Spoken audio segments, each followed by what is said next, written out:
Bonjour, la famille. Profitez de ce moment de détente avec des histoires charmantes. N'oubliez pas de vous abonner et de partager vos pensées dans la section des commentaires. Aussi, cliquez généreusement sur le bouton « J'aime » car cela signifie énormément pour nous. Installez-vous confortablement, détendez-vous et profitez alors que nous plongeons dans l'histoire. Stephanie Langston se tenait à la fenêtre du 40e étage de son bureau élégant et moderne, contemplant le paysage urbain animé de verre et d'acier. Le soleil commençait à se coucher, baignant l'horizon de teintes orangées et roses. Elle prit un moment pour observer les voitures avancer lentement sur les routes en contrebas, minuscules et lointaines. Un peu comme les problèmes qu'elle imaginait pour les gens ordinaires. En revanche, la vie de Stephanie semblait presque trop parfaite. À 32 ans, elle était une entrepreneure en technologie en pleine ascension, cofondatrice et PDG d'une société de logiciels en croissance rapide appelée Future Point Technologies. Elle avait tout ce qu'elle pensait vouloir, un produit innovant qui remportait des prix, un financement par capital risque de premier ordre et une maison moderne et chic qui avait fait la une d'un magazine d'architecture l'année dernière. Mais la pièce maîtresse de sa vie, la relation qu'elle avait le plus chérie, était son mariage avec Daniel Ward. Daniel n'était pas un mari ordinaire. C'était un conférencier motivationnel charismatique, connu pour sa présence scénique dynamique, ses livres de développement personnel à succès et sa capacité déconcertante à charmer une salle pleine de sceptiques. Ensemble, ils avaient été qualifiés par leurs amis et leurs relations d'affaires de « couple de pouvoir ultime ». Ce soir-là, alors qu'elle s'attardait près de la fenêtre du bureau, elle se surprit à répéter mentalement une présentation pour une prochaine conférence internationale. Mais ses pensées dérivèrent, comme souvent ces derniers temps, vers Daniel. Elle imagina son visage. Confiant, avec ce sourire à $1 million qui pouvait illuminer une pièce. Son esprit vagabonda à travers les souvenirs de leur jour de mariage. Seulement 4 ans plus tôt. Ils avaient prononcé leurs vœux sur une plage isolée à Hawaï, au coucher du soleil, se promettant de conquérir le monde ensemble. Son discours, bien qu'informel, avait été le clou de la cérémonie. Il avait parlé avec passion du mariage, du partenariat et de l'ambition partagée. Les invités avaient pleuré, et Stephanie était sûre d'être la femme la plus chanceuse du monde. À l'époque, elle n'aurait pas pu prédire à quel point la vie changerait. À mesure que son entreprise se développait, Future Point exigeait plus de son temps et de son attention. Les engagements de Daniel en tant que conférencier à travers le pays, et finalement le monde, commencèrent à croître de manière exponentielle. Ils étaient fiers d'être un couple qui se soutenait, menant des carrières distinctes mais s'encourageant mutuellement à chaque étape. Pendant un certain temps, leur arrangement semblait être un partenariat de rêve. Ils se disputaient rarement à propos des finances ou des responsabilités. Quand cela arrivait, Daniel désamorçait habilement la tension, racontant une anecdote inspirante ou une histoire humoristique qui les laissait rire au lieu de se battre. Mais dernièrement, il y avait des signes révélateurs que quelque chose n'allait pas. Stephanie remarqua que Daniel semblait plus distant que d'habitude. Ils avaient toujours été physiquement et émotionnellement proches. Elle se souvenait des nuits passées à parler de l'avenir qu'ils voulaient construire. Pourtant, au cours de la dernière année, les conversations s'étaient réduites à des banalités. L'emploi du temps de voyage de Daniel devint plus chargé, mais les détails qu'il partageait avec elle se firent plus vagues. Elle avait du mal à identifier le moment exact où elle avait commencé à sentir qu'il se retirait, mais le sentiment lancinant était là, persistant et inébranlable. « Stephanie, tu es prête à partir » fit une voix depuis l'embrasure de la porte. C'était Léla, sa meilleure amie et responsable des relations publiques chez Future Point. La grande silhouette et la démarche assurée de Léla correspondaient à son attitude de fonceuse dans le monde de l'entreprise. Elle était aussi la plus proche confidente de Stephanie depuis l'université. Stephanie se détourna de la fenêtre. « Bien sûr, désolée, j'étais perdue dans mes pensées. » Répondit-elle avec un sourire crispé. Léla remarqua la tension subtile dans l'expression de Stephanie. « Et, ça va ? Je sais qu'on doit retrouver Véronica pour le dîner. Elle vient de m'envoyer un texto pour dire qu'elle est déjà au restaurant. » Véronica était la mentor de Stephanie et la cofondatrice de Future Point, une femme plus âgée avec des décennies d'expérience dans le capital risque. Elle avait joué un rôle déterminant dans la formation de l'approche de Stephanie en matière de leadership et de prise de risque. « Je vais bien » dit Stephanie en glissant son ordinateur portable dans son sac, « je pensais juste à Daniel. Il est en voyage, et je n'ai pas eu de ses nouvelles depuis un jour ou deux. Rien d'inhabituel, mais, tu sais. Léla lui lança un regard chaleureux et compatissant. Je comprends. Vous avez été très occupés tous les deux, mais tu devrais lui parler de ce que tu ressens. La communication, Steph. Rappelle-toi, tu me dis toujours de ne pas laisser les choses s'envenimer. Stéphanie força un rire. Je sais, je sais. C'est juste qu'il est probablement en train de donner un de ses grands séminaires. Je ne veux pas le déranger inutilement. À l'intérieur, ses doutes persistaient. Elle se souvint comment Daniel lui envoyait toujours un texto avant chaque grande présentation, avec des photos du lieu ou un rapide message « Je t'aime ». Ces petits gestes s'étaient raréfiés. Elle se demanda si elle ne se faisait pas simplement des idées. Peut-être qu'il était juste concentré sur son travail. Elles quittèrent le bureau ensemble, entrant dans l'ascenseur. Pendant la descente, les écrans sur les murs de l'ascenseur diffusaient des segments d'actualité locale, affichant occasionnellement les cours de la bourse. Une brève mention de l'entreprise de Stéphanie défila. Elle ne put s'empêcher de rayonner de fierté. Futur Point était sur le point de lancer une nouvelle gamme d'outils d'apprentissage automatique qui devait révolutionner l'analyse de données automatisées. Cela signifiait plus de presse positive, plus d'engagement pour elle dans un avenir proche, et théoriquement, plus de raisons pour Daniel d'être fier d'elle. Une fois dehors, elles montèrent dans la berline électrique élégante de Léla. Les lumières de la ville scintillaient et les enseignes au néon clignotaient sur les grands immeubles. Stéphanie contempla le paysage qui défilait, pensant à nouveau au tourbillon de succès qui l'avait propulsé à ce moment. Des bribes de ses premières difficultés lui revinrent à l'esprit, se démener pour trouver les premiers investisseurs, dormir sur le canapé d'un ami pour économiser de l'argent pour sa start-up, devoir apprendre les rudiments de la conception de logiciels bien qu'elle vienne d'un milieu commercial. À travers tout cela, Daniel avait été son roc, offrant un soutien indéfectible, lui rappelant constamment son propre potentiel chaque fois qu'elle faisait face à un revers. Pourtant, maintenant, alors qu'elle se faufilait dans la circulation, elle ne pouvait ignorer un sentiment de vide dans sa poitrine. Elle pria silencieusement qu'elle s'imaginait des choses. La dernière chose qu'elle voulait était une fissure dans l'union qu'elle avait enchérie. Quoi que ce soit, nous trouverons une solution, se dit-elle à voix basse alors que Léla conduisait vers le restaurant. Elle ne voulait plus exprimer ses inquiétudes à haute voix. Sa peur secrète était qu'une fois nommée, elle deviendrait soudainement réelle. Au cours des heures suivantes, pendant le dîner avec Véronica, l'humeur de Stéphanie s'améliora. La femme plus âgée avait une présence apaisante, projetant à la fois sagesse et force. Elles parlèrent du prochain lancement de produits chez Futur Point, des défis auxquels les femmes sont confrontées dans la technologie, et des initiatives philanthropiques que l'entreprise prévoyait de lancer. Véronica fit même quelques blagues ironiques sur ses propres expériences dans le monde du capital risque dominé par les hommes des décennies passées. À un moment donné, la conversation tourna aux questions personnelles. Véronica demanda, alors, de grands projets pour l'été avec Daniel ? Stéphanie hésita une fraction de seconde. Il voyage beaucoup. Je ne suis pas sûr. Nous pourrions prendre de courtes vacances à la fin de la saison si nos emplois du temps coïncident. Dit-elle en faisant tourner le vin dans son verre. Véronica haussa un sourcil. Prenez le temps, ma chérie. Ne laissez pas les affaires éclipser complètement votre vie personnelle. Même un week-end peut réinitialiser une relation. Crois-moi, je suis passé par là. Stéphanie hocha la tête, forçant un autre sourire. Tu as raison. Je lui en parlerai quand il sera de retour. Elle sentit les yeux de Léla se tourner vers elle, pleins d'inquiétude. Mais aucune des deux amies n'insista. La soirée se termina sur une note agréable, bien que l'esprit de Stéphanie revenait sans cesse à cette douleur solitaire d'incertitude chaque fois que ses pensées se tournaient vers son mari. Seulement quelques heures plus tard, alors qu'elle se préparait à se coucher dans sa spacieuse chambre minimaliste, elle envoya un texto à Daniel, « Salut mon amour, j'espère que ton événement se passe bien. Tu me manques. On se rattrape bientôt. » Elle fixa son téléphone, attendant que les 3 petits points apparaissent. Mais rien ne vint. L'écran resta silencieux. Alors qu'elle posait son téléphone, le dernier moment avant de s'endormir fut une lueur d'inquiétude, lui disant que peut-être l'illusion parfaite de son mariage commençait à se fracturer. La semaine suivante trouva Stéphanie plus occupée que jamais.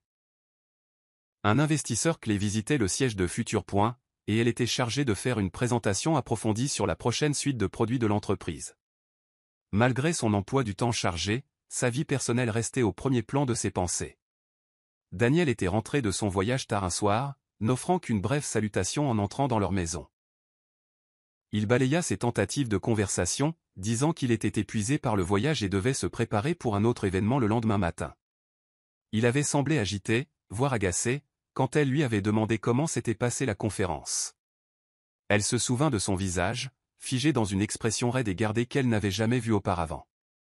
Quelque chose n'allait définitivement pas. 2 jours plus tard, Stéphanie était allongée, éveillée à 1 heure du matin, fixant le plafond de leur chambre. Malgré sa fatigue, son esprit refusait de ralentir.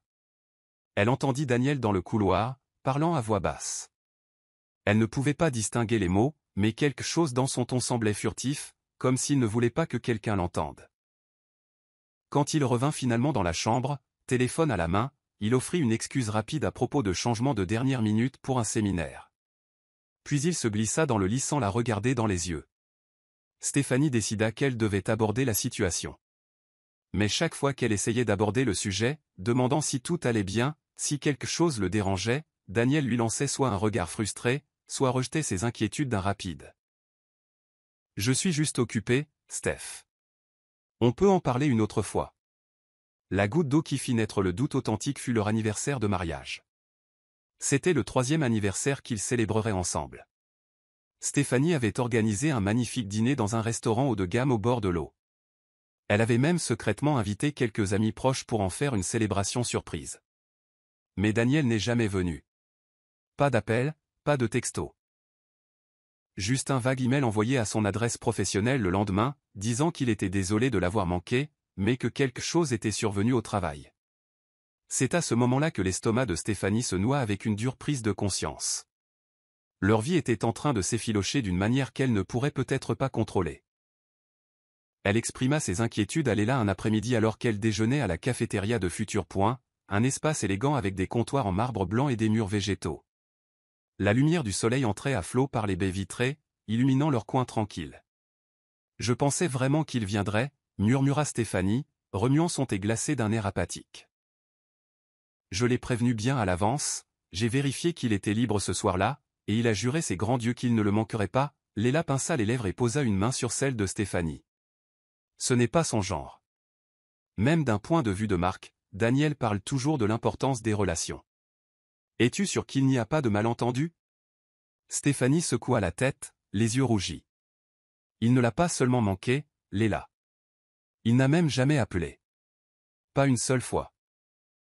C'était humiliant. Tout le monde était là, à attendre, à demander s'il était coincé dans les embouteillages. Et moi, je n'avais aucune explication. Léla serra doucement la main de son ami. Tu as tout à fait le droit d'être contrarié. L'as-tu déjà confronté à ce sujet? J'ai essayé. Il est si distant. Je ne le reconnais même plus parfois. Stéphanie soupira, les larmes au bord des cils. Je ne comprends tout simplement pas. Où est passé mon mari? Dans les jours qui suivirent, Stéphanie observa Daniel plus attentivement. Elle remarqua de petites choses, comme la façon dont il inclinait son téléphone quand elle passait, ou comment il sortait pour prendre des appels sans explication. Fini le temps où il partageait avec empressement chaque détail de sa vie avec elle. Elle fut surprise par le nombre de fois où il rentrait tard le soir, sentant une eau de Cologne qui n'était pas sa marque habituelle, ou la façon dont il verrouillait son ordinateur portable chaque fois qu'elle était dans la même pièce. C'est un dimanche soir que ses doutes se confirmèrent vraiment. La journée avait été calme. Daniel prétendait rattraper son retard administratif dans son bureau à domicile. Stéphanie décida de le surprendre avec un café, pensant que peut-être un petit acte de gentillesse pourrait combler le fossé entre eux. En s'approchant de la porte entr'ouverte, elle entendit Daniel au téléphone. Sa voix était basse. « Oui, je sais, Sophia. Je m'en occupe. » Elle n'a aucune idée. Reste discrète. Je promets que tout sera bientôt terminé. Stéphanie se figea. Elle sentit une vague de panique. Qui était Sophia? Et que voulait-il dire par « s'en occuper » ? Elle resta clouée sur place, sa tasse de café tremblant dans sa main. Instinctivement, elle voulut faire irruption dans la pièce et exiger des réponses. Mais à la dernière seconde, elle perdit son courage, reculant silencieusement à la place, son cœur battant la chamade. Il sortit de la pièce quelques instants plus tard, téléphone à la main, une expression de légère contrariété comme s'il était irrité par un facteur externe. La voyant dans le couloir, il força un sourire crispé. « Et, tout va bien ?» Ses yeux passèrent de la tasse de café à son visage. Elle déglutit difficilement. « Oui, je pensais juste que tu voudrais un café, » marmonna-t-elle, essayant de ne pas laisser sa voix trembler. « Oh, bien sûr. Merci. » Il prit la tasse, puis tapa plusieurs fois sur son téléphone. « Je dois terminer quelques trucs. Je sors bientôt, d'accord ?» C'était tout. Pas de salut affectueux, pas de câlin chaleureux, rien. Juste le sentiment qu'il avait placé une barrière entre eux. Stéphanie hocha la tête faiblement et s'éloigna. Dans son esprit, les mots de son appel téléphonique tournaient en boucle comme un disque rayé. « Sophia ? Aucune idée ? Tout sera bientôt terminé. » Au moment où elle s'endormit cette nuit-là, un tourbillon d'effroi parcourait ses veines. Elle soupçonnait qu'il y avait plus dans le secret de Daniel qu'une simple aventure. C'était comme si sa vie était perchée au bord d'un précipice, à une douce poussée de la chute libre. Le véritable point de rupture arriva un mardi soir ordinaire. Stéphanie était restée tard au bureau, mais la tension de sa vie personnelle sapait sa concentration. Elle passa la majeure partie de la soirée à faire défiler sans but de vieux messages textes, essayant de déterminer quand le ton de Daniel avait changé, comme si la preuve de sa transformation pouvait se trouver dans une seule conversation négligée. Finalement, elle éteignit son ordinateur, décidant qu'il ne servait à rien de faire semblant de travailler. En rentrant chez elle, elle trouva la maison sombre et silencieuse. Bien que la voiture de Daniel soit dans l'allée, toutes les lumières étaient éteintes, à l'exception d'une petite lampe qui brillait dans le bureau. Elle prit une profonde inspiration, se préparant, et entra. Si Daniel était à la maison, peut-être que cette fois, elle pourrait avoir une confrontation honnête et enfin obtenir des réponses. Mais le bureau était vide. Perplexe, elle alluma le plafonnier. La pièce était un témoignage de leurs ambitions autrefois partagées. Les murs étaient tapissés de livres, certains sur les startups, d'autres sur la prise de parole en public, d'autres encore sur le développement personnel. Une affiche encadrée du premier best-seller de Daniel était accrochée au-dessus du bureau en chêne, et dans le coin se trouvait un tableau blanc rempli de gribouillis des premières séances de brainstorming de Stéphanie pour Futur Point. Alors qu'elle essayait de deviner où Daniel pouvait être, ses yeux se posèrent sur un seul dossier posé de manière incongrue sur le sol, à moitié glissé sous le bureau. Il semblait que quelqu'un l'avait poussé là à la hâte, l'onglet portant la mention « Privé » en lettres capitales. Normalement, elle aurait respecté la vie privée de son mari, mais ses soupçons avaient atteint un point de rupture. L'adrénaline parcourut ses veines alors qu'elle s'agenouillait, le ramassait et ouvrait soigneusement le dossier. Sa gorge se serra. Les premières pages étaient des documents juridiques, des contrats, des accords de propriété, tous portant l'entête de Futur Point Technologies.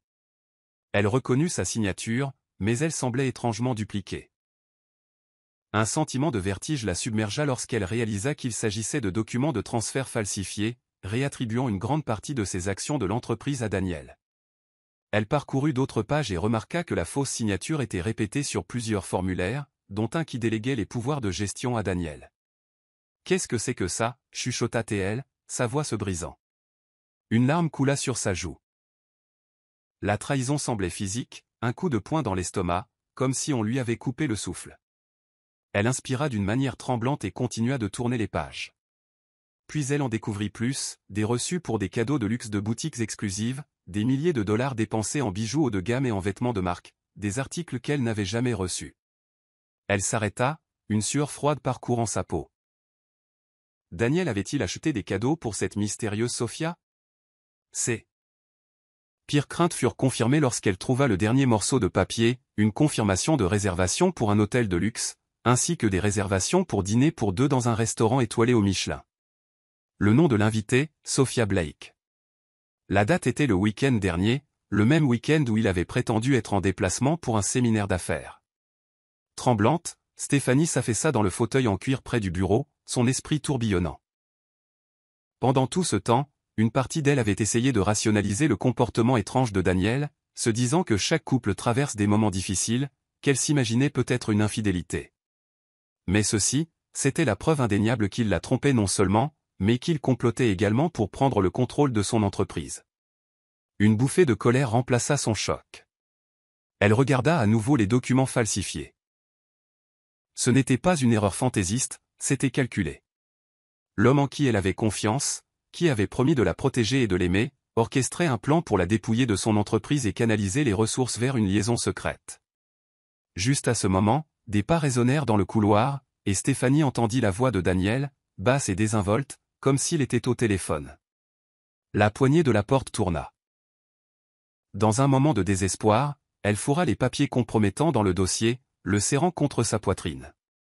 Quand la porte s'ouvrit, Daniel se figea sur le seuil, ses yeux allant du dossier dans ses bras à son visage taché de larmes. « Stéphanie » demanda-t-il, masquant soigneusement toute émotion qui éclatait en lui. Elle se leva, les jointures blanches alors qu'elle serrait le dossier. Sa voix tremblait de rage. « Daniel. C'est quoi ce bordel ?» Il jeta un coup d'œil au dossier, et pendant une fraction de seconde, une lueur de panique traversa son visage. Mais il se ressaisit instantanément, s'avançant avec un sourire facile. « Je n'en ai aucune idée. Laisse-moi voir. » Elle s'écarta brusquement de sa main tendue. Les larmes coulant maintenant librement. « Ne me mens pas. Je sais pour les documents falsifiés, les cartes de crédit, les réservations d'hôtel avec Sophia Blake. J'ai tout vu. » Sa façade se fissura, elle le vit dans ses yeux, la colère et la peur se livrant une guerre sous la surface. Il essaya de garder son sang-froid, mais la tension dans sa mâchoire le trahissait. « Stéphanie, calme-toi. »« Me calmer » répéta-t-elle, presque en hurlant. Elle jeta le dossier sur le bureau, les pages s'éparpillant. « N'ose pas me dire de me calmer. Tu as comploté pour me voler mon entreprise. Tu m'as trompé. Depuis combien de temps ça dure ?» La posture de Daniel se durcit. Ses yeux brillèrent d'une froideur qu'elle n'avait jamais vue auparavant. « Un certain temps » dit-il simplement, laissant tomber toute prétention. Il laissa échapper un rire bas, dégoulinant de mépris. « Et avant que tu ne coures voir tes avocats, laisse-moi te rappeler que j'ai assez de preuves pour te faire passer pour irresponsable. Ça pourrait te ruiner, Stéphanie. » Elle le fixa, consternée par sa transformation soudaine. « Me ruiner ? Pourquoi ferais-tu ça ? Tout ce que nous avons construit, notre vie. Ça ne signifiait rien pour toi ? » Il haussa les épaules. « Tu es trop naïve, Stéphanie. Tu étais toujours si occupée avec ta start-up, ta prochaine grande idée. Tu n'as jamais vu ça venir. » Il attrapa l'un des documents éparpillés, le tapotant avec un sourire sardonique. « Tu vois, tu ne peux pas tout gérer. Tu m'as laissé entrer. Tu m'as laissé gérer tes finances. Tu m'as laissé faire partie de tout. Je savais qu'un jour, je pourrais le faire mieux que toi. Et tu n'aurais aucune idée de ce qui t'arrive. » Une vague de nausée la traversa. Elle ne pouvait pas croire que c'était l'homme qu'elle avait aimé et admiré pendant des années. Pourtant, il se tenait là, se vantant de l'avoir trahi et de lui avoir volé le travail de sa vie. Ses mots éclatèrent avant qu'elle ne puisse les arrêter. « Sors d'ici » cria-t-elle. « Prends ce dont tu as besoin et quitte cette maison. J'en ai fini. » Daniel sourit d'un air narquois, la toisant de haut en bas. « Tu penses que tu peux simplement me mettre dehors ? Après tout ce que nous avons partagé, après tout l'accès que j'ai, tu auras très bientôt des nouvelles de mon avocat. » D'un geste désinvolte du poignet, il se tourna et sortit nonchalamment du bureau, ne prenant même pas la peine de rassembler les papiers compromettants. Laissée seule, Stéphanie s'affaissa contre le bureau, sanglotant de manière incontrôlable. Elle était horrifiée, trahie, enragée, mais quelque part sous le désespoir, une étincelle de défi s'alluma. Si Daniel pensait qu'il pouvait simplement s'en tirer avec le travail de sa vie, il se trompait lourdement. Son téléphone, toujours sur le bureau, s'alluma avec un message de Léla. « Eh, ça va ? Je n'ai pas eu de tes nouvelles depuis que tu as quitté le bureau. » Stéphanie essuya ses larmes, prit une inspiration tremblante et répondit, loin d'aller bien. « J'ai besoin de ton aide. » Demain ? Elle rassemblerait ses alliés, construirait ses défenses et se battrait. Car une chose était certaine, elle refusait de laisser Daniel ou qui que ce soit d'autre lui arracher sa vie.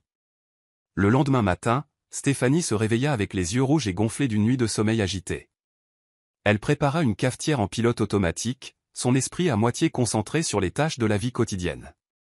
Une masse tourbillonnante de peur se trouvait dans son ventre. Peur du bouleversement à venir. Peur de ce que Daniel pourrait faire ensuite. Mais lorsqu'elle sortit sur le porche pour respirer l'air frais du matin, elle réalisa que la voiture de Daniel était partie. Une vague de soulagement et de panique la submergea simultanément. Elle lui avait demandé de partir, mais maintenant qu'il était parti, elle se demandait quelles autres mesures il prendrait de l'extérieur de ses murs. Il avait menacé d'une action en justice, après tout.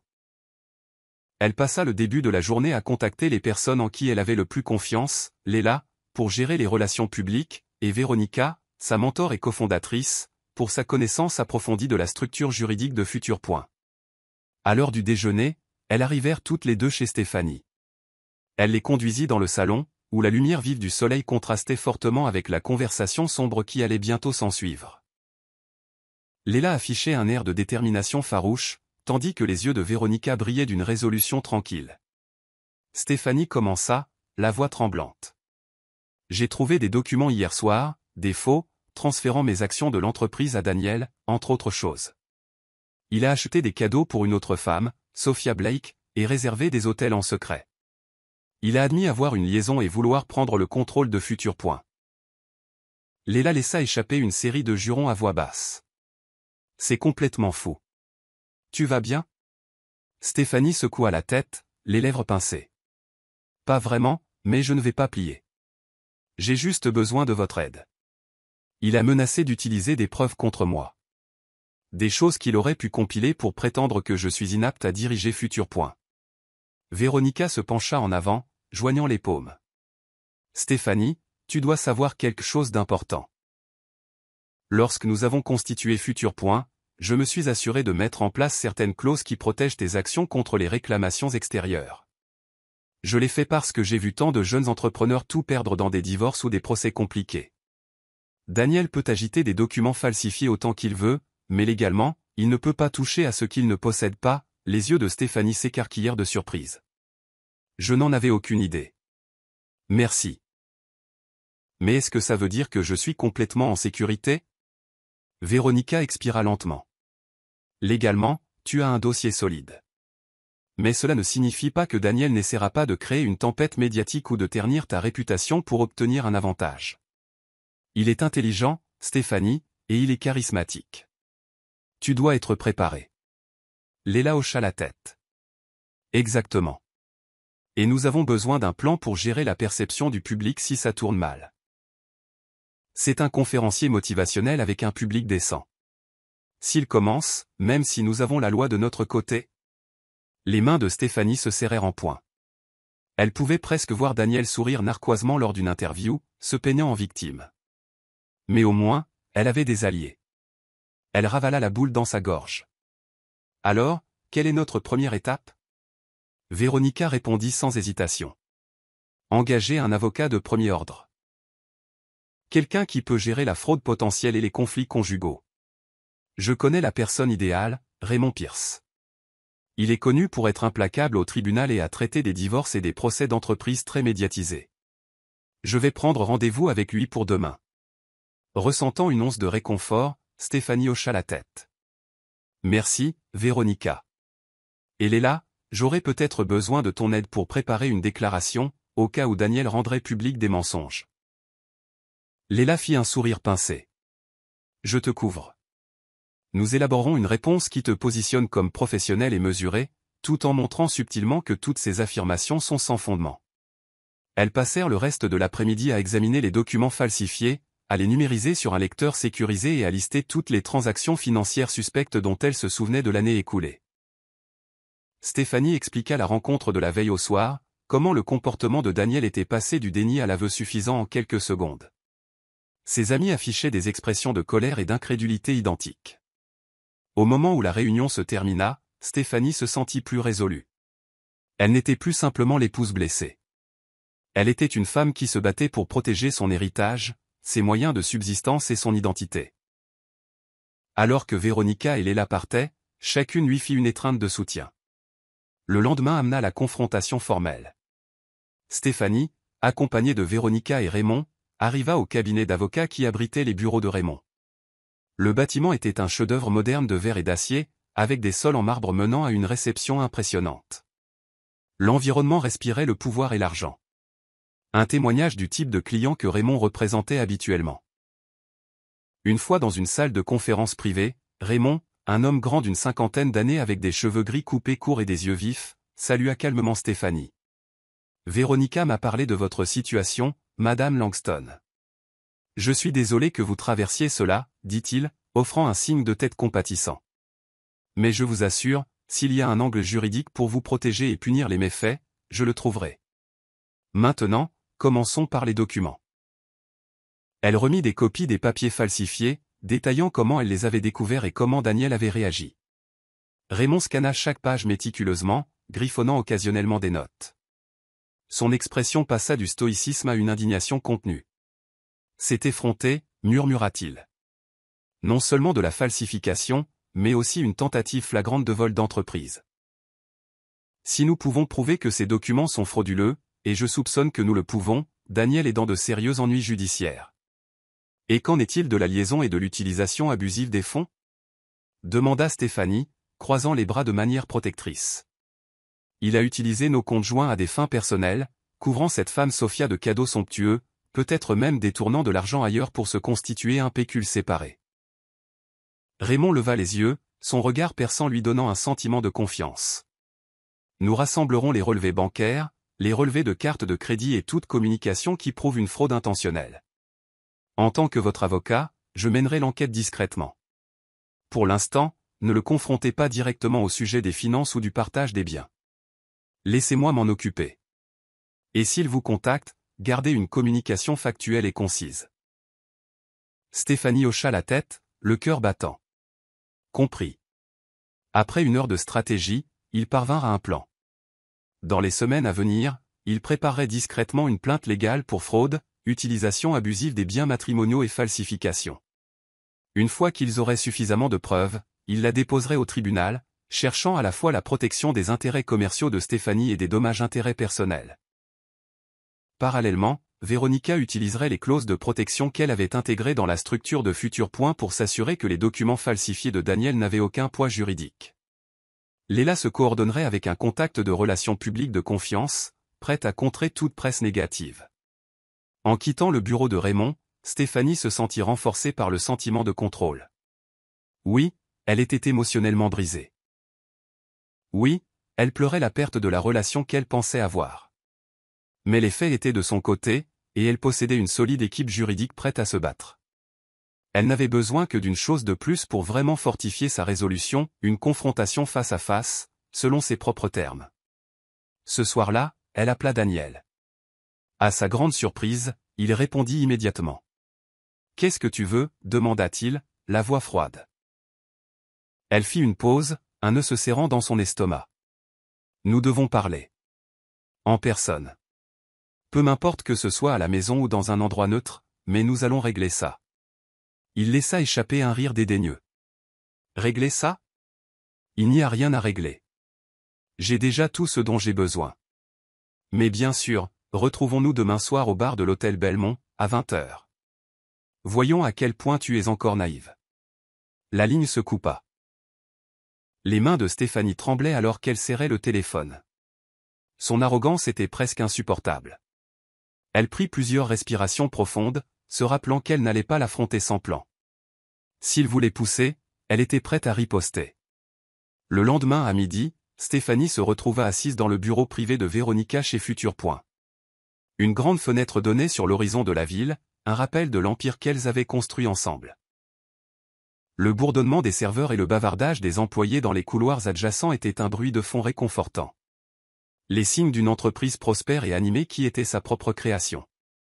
Léla était venue plus tôt, mettant Stéphanie au courant de l'angle des relations publiques. Selon certains messages de Daniel sur les réseaux sociaux, il laissait entendre une grande révélation sur sa vie personnelle, suscitant la spéculation parmi ses abonnés. Déjà, quelques blogueurs à potins avaient publié des articles sur d'éventuels problèmes dans le mariage du couple de pouvoir. Rien de trop sérieux pour l'instant, mais assez pour mettre Stéphanie sur ses gardes. Véronica tendit à Stéphanie une tasse de thé. « Bois ça, ça va te calmer les nerfs. » Stéphanie la prit avec gratitude, inhalant l'arôme subtil de camomille. « Merci. Raymond a dit que nous avons un dossier solide, mais je suis toujours inquiète pour la réunion de ce soir. » Les yeux de Véronica étaient pleins d'une préoccupation maternelle.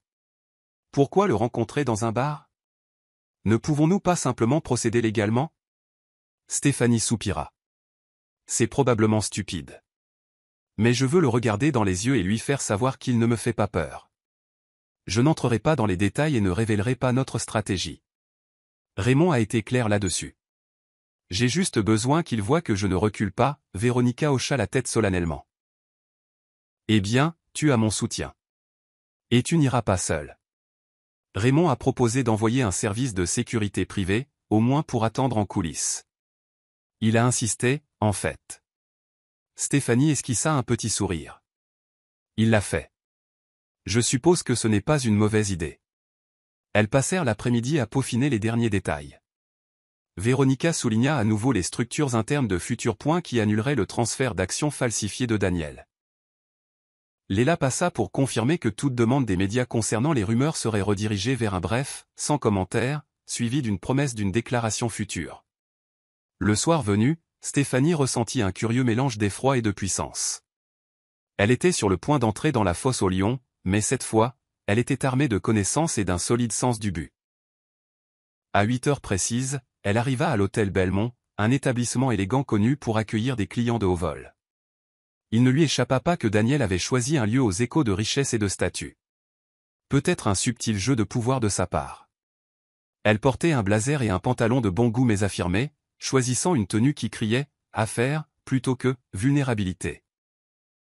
Le discret service de sécurité de Raymond, un homme stoïque nommé Elliot, s'attardait au bar du hall, faisant semblant de siroter un cocktail. Il fit à Stéphanie un signe de tête à peine perceptible alors qu'elle passait. Elle prit une profonde inspiration et entra dans le salon. Daniel était assis à une petite table près de la fenêtre, faisant tourner un verre de whisky. Son visage était le même qu'elle embrassait le matin, les mêmes larges épaules qu'elle étreignait. Mais lorsqu'il leva les yeux, la chaleur qu'elle connaissait autrefois était absente. À sa place se trouvait un sourire suffisant et satisfait. Pile à l'heure, salua-t-il, lui faisant signe de s'asseoir. Stéphanie s'assit prudemment en face de lui, résistant à l'envie de lancer des accusations ou de fondre en larmes. Elle avait répété sa première phrase. « Pourquoi, Daniel? Pourquoi me trahir comme ça? Nous avions tout. » Il haussa les épaules, s'adossant à sa chaise. « Astérisque tu astérisque avait tout. Je n'étais que le passager. Et je me suis ennuyé. Tu sais que j'aime les défis. » Elle le foudroya du regard, les jointures serrées. « Alors tout ça n'était qu'un jeu malsain pour toi? Construire une vie avec moi, soutenir mon entreprise, pour ensuite tout m'arracher? » Il sourit, prenant une lente gorgée de sa boisson. « J'ai découvert que j'étais meilleur à ce jeu que toi. » Le circuit des conférences motivationnelles était un tremplin décent, mais soyons honnêtes, ton entreprise valait plus. Et si tu avais une once de conscience de toi-même, tu aurais réalisé plutôt que je t'utilisais pour y arriver. Son estomac se noua.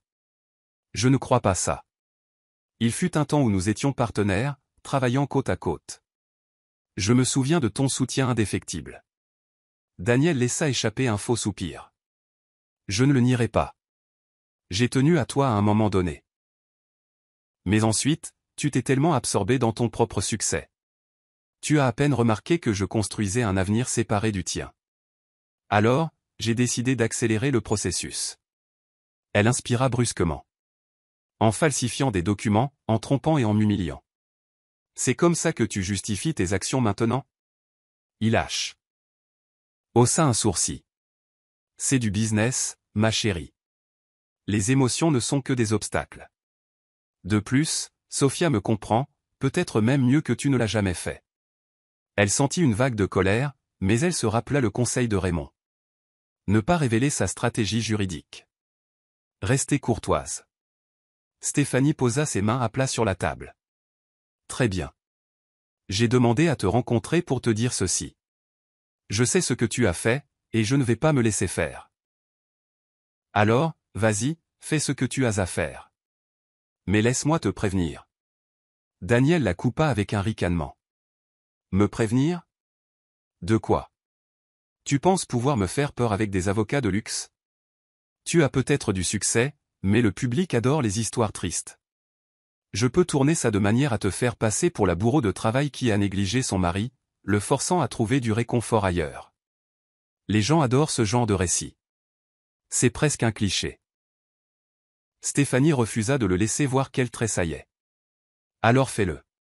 Mais sache que j'ai gardé chaque trace de tes méfaits. J'ai des preuves de ta manipulation financière, de ta liaison, et je peux prouver la fraude. Si tu veux traîner ça sur la place publique, je t'en prie. Je ne resterai pas silencieuse.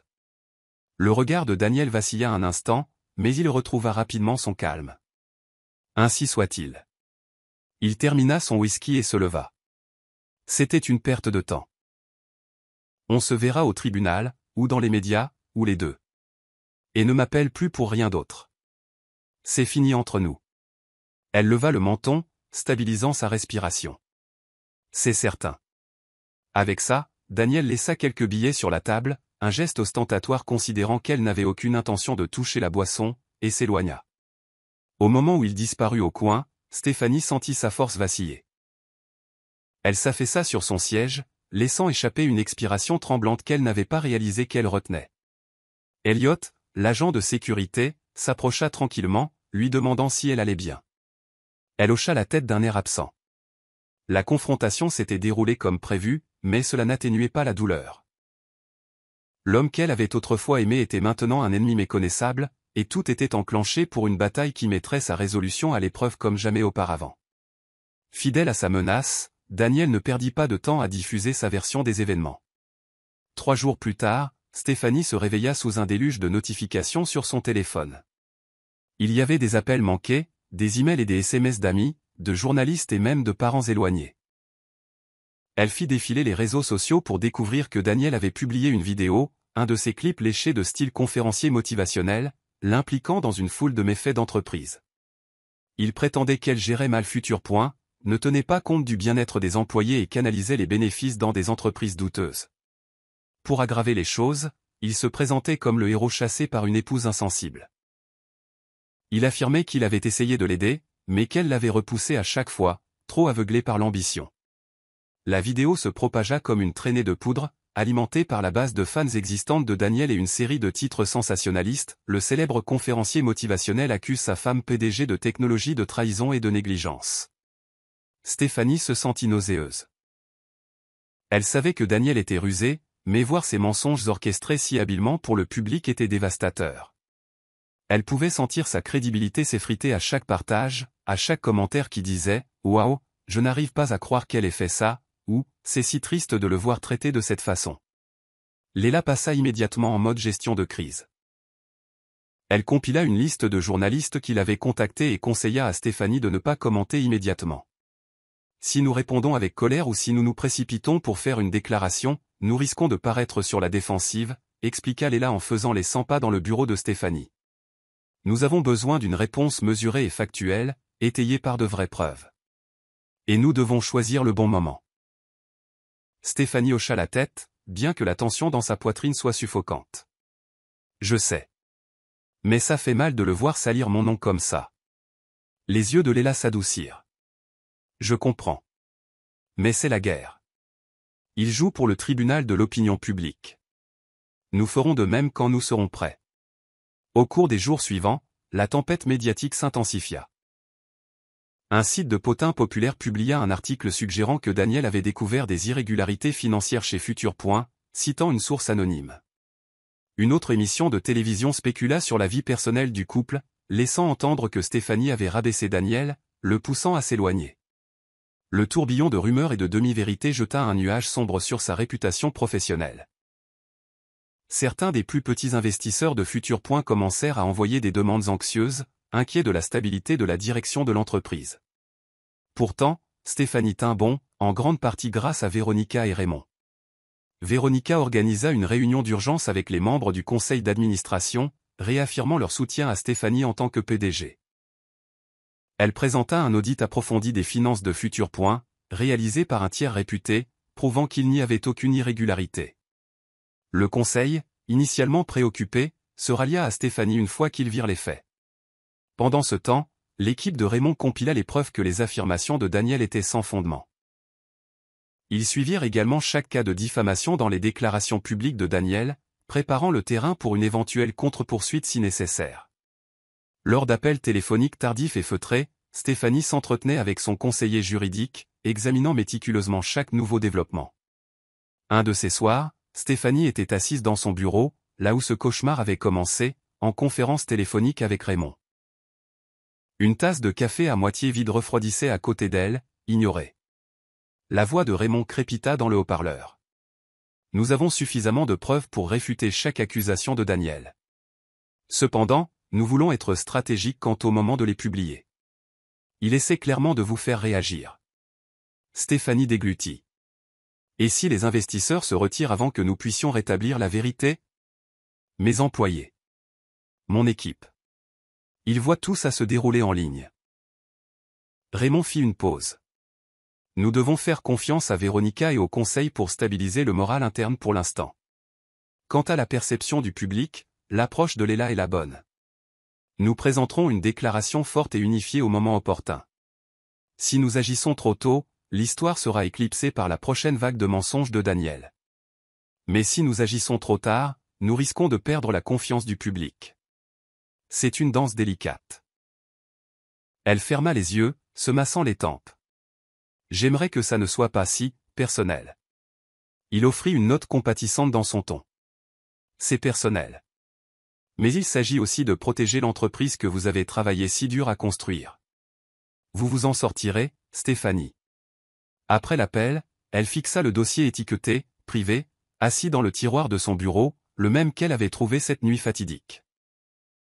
Les bords étaient effilochés à force de le manipuler constamment, et il contenait la preuve irréfutable qui pourrait prouver la tentative de fraude de Daniel. Elle passa le bout de ses doigts sur sa surface, puisant dans la colère et la trahison qu'elle ressentait. Cette énergie alimentait maintenant son combat.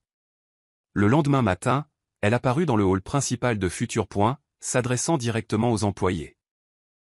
Un silence se fit dans la foule alors qu'elle montait sur une petite estrade, flanquée de Véronica et Léla.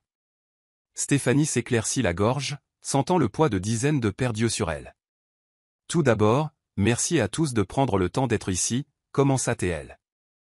Sa voix était stable malgré le tumulte dans sa poitrine. Je suis consciente qu'il y a eu des rumeurs et des titres de presse suggérant des irrégularités au plus haut niveau de notre entreprise. En tant que PDG, je veux vous assurer que Futur Point reste solide et dédié à l'innovation et aux pratiques commerciales éthiques. Malgré ce que vous pourriez voir sur les réseaux sociaux, nous avons des audits internes approfondis et des examens externes confirmant notre stabilité. Je vous demande de continuer à nous faire confiance alors que nous naviguons dans cette situation malheureuse. Un murmure parcourut les employés assemblés, certains hochant la tête en signe de soutien. Son visage était chaud, mais elle projetait une autorité calme. Elle conclut, si l'un d'entre vous a des questions ou des préoccupations, mon bureau est ouvert. Nous réussissons grâce à votre travail acharné et à votre génie. Merci. Des applaudissements polis suivirent, et elle descendit de l'estrade, accueillie par des mots d'encouragement de certains employés. Ce n'était pas une conférence de presse, mais au moins son équipe interne savait qu'elle était toujours aux commandes, se battant pour l'entreprise. Mais le contre-coup public continua de couver, alimenté par la présence charismatique de Daniel sur les podcasts, les talk-shows et les diffusions en direct sur les réseaux sociaux. C'était comme s'il avait lancé une tournée publicitaire complète sur son sort. Il régalait le public d'histoires sur la façon dont la prétendue cupidité et la négligence de Stéphanie l'avaient chassé du mariage. Il ne mentionna jamais la liaison ou les documents falsifiés. Ces détails étaient manifestement absents de son récit. Une interview particulièrement douloureuse vit Daniel pleurer devant la caméra, affirmant qu'il avait essayé de sauver leur mariage, mais que Stéphanie l'avait écarté. Je voulais juste aider son entreprise, mais elle était si paranoïaque. Dit-il, la voix tremblante au moment parfait. Je n'ai jamais voulu que ça devienne si laid. Stéphanie regarda ce clip en silence, stupéfaite, outrée par la pure tromperie. Son téléphone vibra alors que des textos de soutien d'amis, y compris Léla, affluaient. Tiens bon, patronne. La vérité éclatera, lisait-on dans un message d'un développeur junior. Elle s'accrocha à ces mots comme à une bouée de sauvetage. Alors que le contre-coup atteignait son paroxysme, sa détermination aussi. Elle jura de mener cela à bien, peu importe à quel point ce serait public ou désordonné. Les graines du doute que Daniel avait semées parmi le public ne prendraient pas racine pour toujours. Et quand la vérité éclaterait enfin, Stéphanie avait l'intention de s'assurer que ses mensonges s'effondreraient à la vue de tous ceux qui l'avaient dupé. 2 semaines après la première tempête médiatique, l'affrontement juridique commença pour de bon. Raymond déposa une plainte accusant Daniel de fraude, de falsification et de vol de biens matrimoniaux. Au même moment, l'équipe juridique de Daniel déposa une demande reconventionnelle alléguant que Stéphanie lui devait la moitié de Futur Point, une demande ambitieuse, étant donné que le contrat de mariage qu'ils avaient signé ne mentionnait jamais de tels droits. La première audience eut lieu dans une salle d'audience majestueuse au ton beige, bordée de hautes fenêtres qui laissaient entrer la lumière crue du soleil de midi. Stéphanie était assise à la table du plaignant avec Raymond à ses côtés, son cœur battant contre sa cage thoracique. En face d'eux se trouvait Daniel, flanqué de 2 avocats. Sophia était manifestement absente, probablement sur conseil juridique pour éviter d'apparaître au tribunal à ce stade. Au début des débats, le juge président expliqua qu'il s'agissait d'une audience préliminaire pour déterminer quelles preuves seraient recevables. L'équipe de Daniel, comme prévu, tenta de dépeindre Stéphanie comme une PDG incompétente qui dépendait fortement de Daniel pour la gestion financière, justifiant ainsi sa demande de la moitié de l'entreprise. Ils présentèrent des feuilles de calcul et des emails, probablement truqués ou sortis de leur contexte, montrant l'implication de Daniel dans divers aspects des finances de Futur Point. Stéphanie écouta, incrédule. Elle sentit une pointe de trahison en reconnaissant certains de ses emails. Daniel les avait spécifiquement demandés des mois auparavant sous prétexte d'en apprendre davantage sur l'entreprise. Maintenant, ils étaient tordus en un récit selon lequel elle était une dirigeante incapable. Raymond était calme, méthodique. Il se leva, s'adressant au juge avec une confiance inébranlable. « Votre honneur, les documents que M. Ward présente manquent d'authenticité. Nous avons des preuves que ces feuilles de calcul ont été falsifiées. De plus, Madame Langston a un historique bien documenté de la gestion des finances de Futur Point, soutenu par des audits internes. Le succès de ma cliente est antérieur à l'implication de M. Ward. » Le juge, une femme plus âgée aux yeux vifs, se tourna vers les avocats de Daniel. « Avez-vous un témoin expert pour valider ces feuilles de calcul ?» L'avocat principal de Daniel, un homme grand en costume bleu marine, hésita. « Nous en présenterons à un stade ultérieur, votre honneur. » Raymond continua. « De plus, nous avons des raisons de croire que M. Ward a intentionnellement falsifié des documents juridiques transférant des actions de Futur Point à son nom sans la connaissance ou le consentement de Madame Langston. Nous montrerons que chaque signature a été copiée d'autres documents et collée sur ces formulaires. Quant à l'affirmation selon laquelle Madame Langston doit à M. Ward la moitié de l'entreprise, le contrat de mariage stipule clairement le contraire. » Un silence se fit dans la salle d'audience. C'était le cœur du procès. Si la falsification de Daniel était prouvée, non seulement sa demande s'effondrerait, mais il pourrait faire face à des accusations criminelles. Daniel s'agita mal à l'aise, jetant un regard de côté à ses avocats. Puis vint la révélation fracassante. Raymond présenta des enregistrements audio obtenus d'un détective privé qui avait réussi à capturer des bribes de conversation de Daniel avec Sophia. Dans un extrait, Daniel mentionnait la falsification de documents dans le cadre d'un « plan B ». Si Stéphanie ne se conformait pas. Un autre extrait montrait Sophia gloussant sur la facilité avec laquelle il était possible de manipuler le récit médiatique en jouant le rôle du mari blessé. L'estomac de Stéphanie se serra en entendant la voix de Sophia. Elle jeta un regard fugace à Daniel. Son visage s'assombrit, une fine ligne de frustration se formant entre ses sourcils. Le juge écouta attentivement. « Votre honneur, » conclut Raymond. « Nous pensons que ces preuves démontreront clairement l'intention de M. Ward de tromper Madame Langston et le tribunal. Nous demandons qu'elle soit admise à l'examen. » Le juge prit plusieurs minutes pour examiner les transcriptions. Finalement, elle parla, le tribunal autorisera ces enregistrements comme preuve, sauf objection quant à leur authenticité.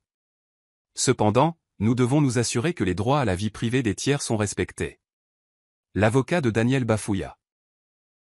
Nous contesterons la recevabilité de ces bandes. Nous avons besoin de temps pour les examiner à la recherche d'une manipulation potentielle. Bien sûr, acquiesça le juge. Mais pour l'instant, elles restent au dossier en attendant votre contestation. À la fin de l'audience, Stéphanie ressentit une vague d'optimisme prudent. Les enregistrements audio étaient une pièce à conviction essentielle, qui contredisait directement les affirmations de Daniel. Bien que la bataille soit loin d'être terminée, elle sentit que le vent commençait à tourner. Après la séance, Raymond l'escorta jusqu'au hall du palais de justice où Véronica et Léla attendaient. Leurs yeux pétillaient de soulagement à la nouvelle que les enregistrements étaient officiellement versés au dossier. Léla serra rapidement Stéphanie dans ses bras. C'est bien, Steph. Ça prendra peut-être du temps, mais ça va dans la bonne direction. Véronica fit un signe de tête solennel. Reste forte. Nous avons encore beaucoup d'obstacles juridiques, mais au moins le tribunal voit que les affirmations de Daniel ne restent pas sans réponse. Juste à ce moment, des journalistes les assaillirent sur les marches du palais de justice. Les flashs crépitèrent, les microphones furent tendus et les voix s'élevèrent avec des questions. Madame Langston, est-il vrai que vous avez falsifié vos propres documents? Essayez-vous d'escroquer Daniel Ward de la moitié de votre entreprise? Qu'en est-il des rumeurs de liaison? Léla s'interposa, endossant son rôle de bouclier de relations publiques. Madame Langston fera une déclaration au moment opportun. Veuillez respecter sa vie privée. Stéphanie se dépêcha de monter dans la voiture qui l'attendait, le pouls battant. Le regard du public était nouveau pour elle de cette manière intense et sensationnaliste. Elle était habituée à ce que la presse économique loue ses réalisations, pas à ce que les tabloïds avides de scandales se régalent de drames personnels. Elle aperçut Daniel à travers la vitre teintée, entouré de ses propres journalistes. Il affichait une expression de tristesse parfaitement composée, sans aucun doute en train de livrer une autre phrase choc et manipulatrice. Sa prise sur le siège se resserra. Laisse-le parler, pensa T.L. Laisse-le tisser la fiction qu'il veut. La vérité était maintenant une question de dossier public dans les documents du tribunal.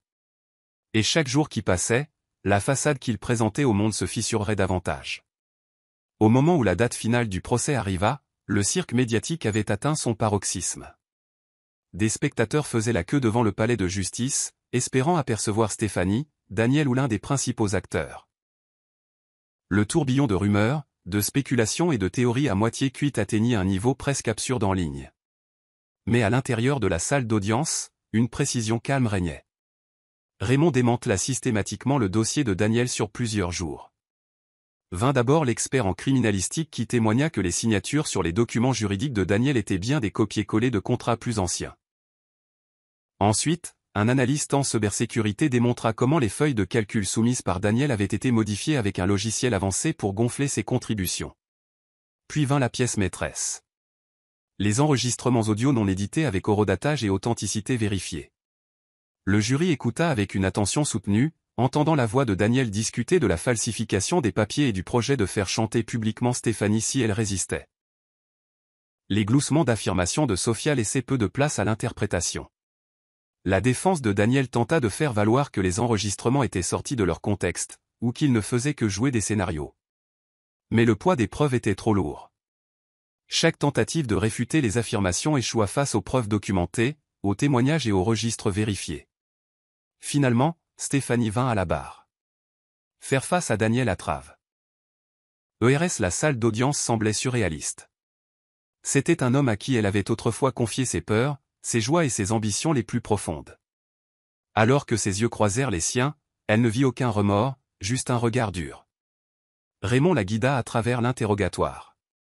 Madame Langston, avez-vous jamais autorisé Monsieur Ward à signer des documents juridiques en votre nom? Non, déclara-t-elle fermement. Sa voix résonnant dans la chambre solennelle. Jamais. Notre contrat de mariage détaillait clairement nos finances séparées, et bien que nous ayons soutenu nos carrières respectives, nous n'avons jamais fusionné nos entités commerciales. Il continua, pouvez-vous décrire l'impact de la découverte des actions de votre mari sur vous, tant sur le plan personnel que professionnel? Stéphanie fit une pause. Le poids de l'émotion était sur le point de l'étouffer. Mais elle rassembla le courage de parler. Personnellement, ce fut dévastateur. J'aimais Daniel. Je croyais que nous étions partenaires, et découvrir qu'il me trahissait a été bouleversant. Professionnellement, cela a menacé la stabilité de mon entreprise, Futur Point, et mis en péril les emplois de centaines d'employés. Il a également exploité ma confiance pour accéder à des informations sensibles de l'entreprise. Sa voix tremblait de colère. J'ai passé des années à construire Futur Point à partir de rien. L'idée que quelqu'un en qui j'avais plus confiance que quiconque tenterait de tout voler, c'est au-delà de la trahison. Raymond hocha la tête avec sympathie. Merci, Madame Langston. Pas d'autres questions. L'avocat de Daniel tenta quelques questions de contre-interrogatoire sans conviction, mais il était évident que le vent avait tourné. Le jury semblait impassible face à toute affirmation d'innocence de Daniel. Les faits, vérifiés par des experts, parlaient trop fort. Enfin, vinrent les plaidoiries finales. Raymond se leva. Sa voix résonnant dans la salle d'audience. Daniel Ward a exploité le succès de sa femme à des fins personnelles. Il a tenté de falsifier des documents, à manipuler des registres financiers et à utiliser les médias pour se présenter comme une victime. Nous avons présenté des preuves claires de sa tromperie, de sa liaison et de son complot pour voler Futur Point à Madame Langston. Mesdames et messieurs, les preuves parlent d'elles-mêmes. Les demandes de M. Ward doivent être rejetées, et des dommages et intérêts doivent être accordés à Madame Langston pour l'immense préjudice émotionnel et professionnel qu'elle a subi. La défense de Daniel tenta de raconter une dernière histoire larmoyante, faisant référence au stress de vivre dans l'ombre de sa femme, mais cela manquait de crédibilité. Le jury ne délibéra qu'une journée. Lorsqu'il revint, le verdict fut retentissant. Le tribunal statua en faveur de Stéphanie sur tous les points, rejetant les demandes de Daniel et lui accordant des dommages et intérêts substantiels pour détresse émotionnelle et pertes financières. Le cœur de Stéphanie battait la chamade alors que le juge lisait la décision. Une vague de soulagement et de justification la submergea. Elle remarqua à peine l'expression de Daniel, le choc et la colère déformant ses traits, car ses propres émotions étaient si accablantes. Les larmes brouillèrent sa vision, et elle entendit à peine les dernières déclarations du juge sur les frais de justice et les amendes. Ensuite, à l'extérieur du palais de justice, les médias descendirent à nouveau. Mais cette fois, les questions étaient différentes. Madame Langston, que ressentez-vous d'être justifiée? Que comptez-vous faire des accusations en ligne de Daniel maintenant que le tribunal a statué en votre faveur? Allez-vous porter plainte au pénal pour falsification? Stéphanie fit une brève déclaration posée. Je suis reconnaissante que la vérité ait prévalu. J'aimerais pouvoir dire que je suis heureuse de ce résultat, mais toute la situation est tragique. Mon objectif est maintenant d'aller de l'avant, tant sur le plan personnel que professionnel, et de veiller à ce que Futur Point reste un phare de l'innovation. Merci. Elle s'éloigna des microphones, se retirant dans une voiture qui l'attendait avec Véronica, Léla et Raymond. Le silence emplit le véhicule, ponctué seulement par le bip occasionnel des téléphones recevant des messages de félicitations. Finalement, Léla poussa un cri de joie, serrant Stéphanie dans ses bras. Véronica tapota la main de Stéphanie. Ses yeux débordant de fierté. Raymond sourit, l'épuisement gravé sur ses traits. Justice est faite. Maintenant, vous pouvez commencer à guérir. Stéphanie ferma les yeux, inspirant profondément. Guérir, c'était la prochaine étape. Elle avait gagné la guerre juridique, mais les cicatrices de la trahison persistaient. Pourtant, elle décida d'utiliser ses expériences pour devenir plus forte, transformant l'adversité en un nouveau départ. Les semaines qui suivirent la victoire au tribunal donnèrent l'impression de sortir d'un abri anti-tempête pour entrer dans la lumière vive du soleil. Stéphanie luttait encore avec les retombées émotionnelles, mais la peur lancinante de perdre Futur Point ou d'être publiquement déshonorée avait diminué. Elle passait ses journées à renouer avec son équipe au travail, à rassurer les investisseurs et à peaufiner le prochain lancement de produits.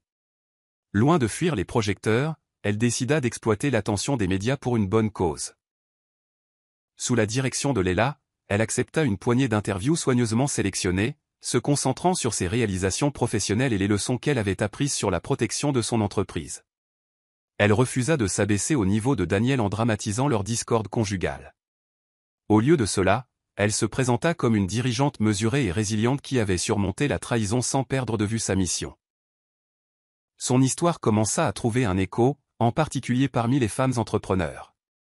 Elle reçut d'innombrables messages de personnes la remerciant d'avoir parlé, de celles qui avaient enduré des trahisons similaires et qui avaient besoin d'un modèle pour montrer qu'il était possible de rebondir. Elle se découvrit un but plus profond. Motivée non seulement par les profits ou l'innovation, mais par le désir de donner du pouvoir à d'autres qui se sentaient impuissants. Lors d'une interview particulièrement frappante dans une émission d'information économique respectée, l'animateur demanda « Madame Langston, vous avez traversé une épreuve incroyablement publique et douloureuse. Comment maintenez-vous votre sang-froid et continuez-vous à prospérer dans votre secteur ?» Stéphanie sourit doucement, pensant aux nuits sombres qu'elle avait passées en larmes, au soutien indéfectible de Véronica et Léla, aux efforts inlassables de Raymond. Il s'agit d'avoir un système de soutien solide, de se faire confiance et de ne jamais laisser quelqu'un d'autre définir votre récit. Mon équipe chez Futur Point est phénoménale. Mes amis et mentors m'ont soutenu à chaque étape, et j'ai appris qu'on peut soit s'effondrer sous la trahison, soit la laisser alimenter sa résolution. Après la diffusion de l'émission, les messages affluèrent d'entrepreneurs en herbe, d'étudiants et même de professionnels extérieurs au monde de la technologie. Ils voyaient en elle un symbole de résilience.